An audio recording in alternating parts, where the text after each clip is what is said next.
May isi-share lang akong kunting tips mga kalikot kung paano tayo mag-check or mag-test ng ating mga CMOS battery. Kung okay pa ba to or hindi na pwedeng gamitin. Kaya tayo nagpapalit ng CMOS battery mga kalikot. Hindi kasi natin masisave yung ating date at saka time at saka hindi tayo makakonek ng internet. Kasi magdi-default yung ating factory settings. May dalawang tester tayo, yung digital at saka analog. Lagay lang natin sa DC mga kalikot. Dito sa analog natin, lagay natin sa 2.5 volts. Dito naman sa DC din. Dito sa ating battery may positive negative siya mga kalikots. Dito sa baba niya yun yung negative, positive dito sa may flat.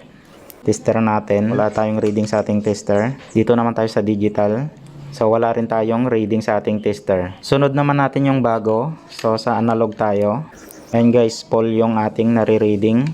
Dito naman tayo sa digital.